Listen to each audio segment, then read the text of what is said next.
and welcome to week 6. Right this minute, I am going to review a little bit of balance and classify like you did last week. And then we're going to dip our toes in the water for stoichiometry. And then I will show you a full-blown stoichiometry setup. So this is some review just to ease us into our goals for this week. So we're going to be doing stoichiometry. And then along with stoichiometry, we're going to be looking at limiting reactants and finally percent yield, which is incredibly easy. And limiting reactants isn't difficult, it's just an extra step or two. Okay, so looking at these problems, first of all, I'm going to look at number 1 because I'm going to walk you through some problems down at the bottom, and we're going to be looking at 1, 2, and 6. So any of the rest of these, I'll leave them to you to balance and classify. So the first thing we're looking at here is balancing this one, and it's kind of tight up against there. And what I'm going to do is I can see here that I have, if I H, N, and O, and I can see I have one N on either side, and then I have 3 hydrogens and 2 nitrogens. So, and if we have anything that's in multiple places, usually we want to leave those till the end, as I explained last week. So if we do this and we say, oh, well, this looks like it's easy, and we can find the 3 and the 2 here because we know that that gives us 6 of each hydrogen. Then we can go back here and put a 2 for nitrogen. Okay, so now we have 6 and 6 and 2 and 2. But here we're going to run into a problem because this is going to give me an odd number of oxygen. And I have to have an even number of oxygen. So the very simple remedy here is always you have to keep this ratio, but you're just going to double everything. So if I double this, I have 4. If I double this, 4, and double this is 6. So I go back to my tallies, and now I have 12 hydrogen on this side and 12 hydrogen on that side. And then I have 4 nitrogen and 4 nitrogen. And then I can figure out how many oxygen I need. So here I have 4 plus 6, that gives me 10 oxygen. And so that means I have to put a coefficient of 5 in front of that oxygen. And remember, that's diatomic, so that's why that 2 is there already. All right, so I have 10 on each side. So I have 12, 4, and 10, 12, 4, and 10. And as far as that goes, I'm good to go. This is can you guess what reaction this is? It has oxygen on this side, it's creating water, and it has an oxygen compound along with whatever this fuel is, and this is ammonia. So this is a combustion reaction. Okay, usually it seems to be the toughest one for students to identify, and usually our fuel is a carbon compound. Here you can see it's nitrogen. Okay, so we're going to go ahead and go through a couple more of these, and then we'll just move to the bottom of the page. So here I have aluminum sulfate, okay, is going to break down. So this is a decomposition reaction. And so when I do this, I see I have 2 aluminum here, 2 aluminum here, and then I have this sulfate. It doesn't stay sulfate, it goes down to sulfite plus oxygen, but the way this is worked out, this is going to be a 1, which we do not have to write. This is 1, and this is 3. So if I go over here, I can't leave sulfate. Again, I can't make that a single unit. So I'm going to have to break up my sulfur and my oxygen. So I have aluminum, sulfur, and oxygen. And on my reactant side, I have 2. On my product side, I have 2. On my reactant side, I have 3 sulfates. That means that I have 3 sulfur. And over here, I have 3 sulfites. Each sulfite has only 1 sulfur, so I have 3 on this side. And finally, let's tally up the oxygen. So here I have 12 because each sulfate has 4. I have 3 sulfates. So I have 12 oxygen, and then I have 3 oxygen here and 9 oxygen here. That also gives me 12. So that one is balanced and good to go. And the next one I'm going to do is number 6. So we're going to scoot down to number 6, and I see that I have Na. My sulfate stays the same, so I can actually write it as sulfate. It doesn't break down into anything else. And then I have calcium and I have chloride. So I have 2 sodium, so I'm going to put a 2 there. And I have 1 sulfate, 1 sulfate, 1 calcium, 1 calcium, and 2 chloride, 2 chloride. So I'm all balanced there. And this reaction, if you see you have 2 cation, anion compounds, like ionic compounds, on either side, you can pretty much guess it's going to be a double displacement reaction. And so we can see that my sodium, which is the positive charge, has to go with the other negative charge. Okay, so remember it's always cation before anion.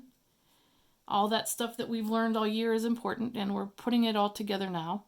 So my sodium chloride, and then this cation has to go with this anion. And so it's calcium sulfate. Always remember to put your cations before your anions. Okay, so that's double displacement, and we can abbreviate it like that. So we went through all that because we are going to use this information down here. And I don't think I'm going to be able to get it all to fit on this. Oh yeah, I guess I can for there anyway. So what the heck is a mole ratio? So all of these are representing moles. In other words, we need here 4 moles of ammonia to react with 5 moles of oxygen in order to create 4 moles of nitrogen monoxide and 6 moles of water. Okay, so this mole ratio is 4 to 5 to 4 to 6. Okay, so 4 to 5, and then often you use the double colon there to represent the yield sign. This is my yield sign telling me this is what's being created. And then it's to 4 to 6, to 4 to 6. Okay. And so that's my mole ratio. That's all it's asking. We're just trying to get in the idea that this is the number of moles, and we're looking at it in front of each of the components of our reaction. Okay, so moving quickly right along here, if we look at the next problem, this says if I have 3 moles of aluminum sulfate that are available, how many moles of sulfite will be produced? Okay, so now we're going back to what we did a couple weeks ago, just with our basic dimensional analysis. Okay, so if I have 3 moles of aluminum sulfate, how many moles of sulfite will I get? Okay, so to simplify this, I'm going to say I have 1 mole of aluminum sulfate. Okay, so 3 moles, they're telling me. 3 moles of aluminum sulfate. Okay, and I want to know how many moles of this am I going to get. All right, and so what I have to do is my mole ratio. Okay, kind of like what we were doing with just the moles and the mass a couple of weeks ago.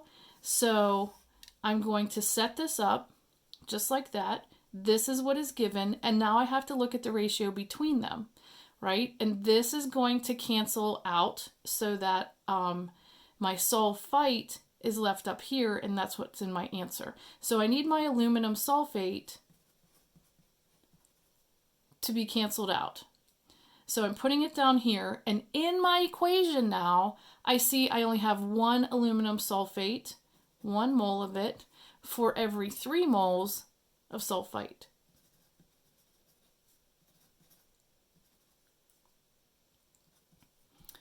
Okay, so my mole of aluminum sulfate cancels, and I'm left with 3 moles times 3. Of course, the mole cancels out too. So that leaves me 3 moles of sulfite. Okay, and again, however many significant figures are in what I'm given, that's how many I will have in my final answer. Okay, this number will not be used to determine your number of sig figs. Our ratio will not be used to determine sig figs.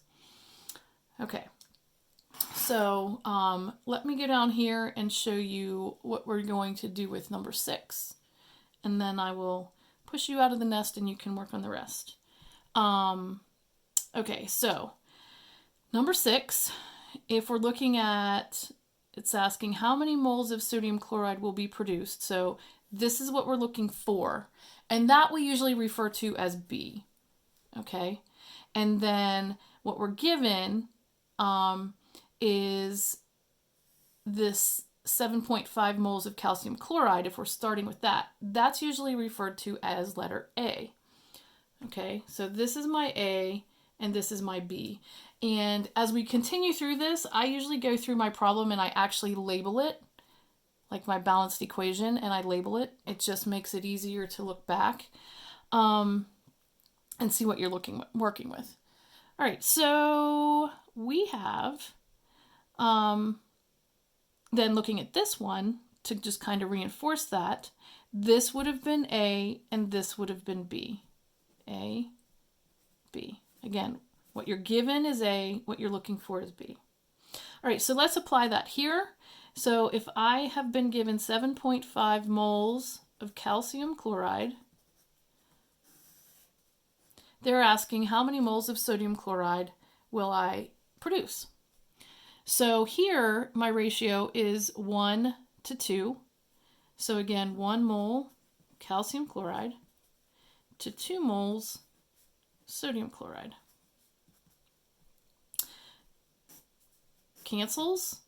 Now I multiply, and that's going to give me 15 moles NaCl. That's 2 sig figs. This is 2 sig figs, and there's my final answer. Okay, so I'll let you do number 4 after you balance and classify these. Note this number 7 has some big numbers, as it mentions up here. You'll have coefficients that are clearly above 10. So it has to balance. You just keep working with it until you get the numbers right. Just volley back and forth until you get those numbers.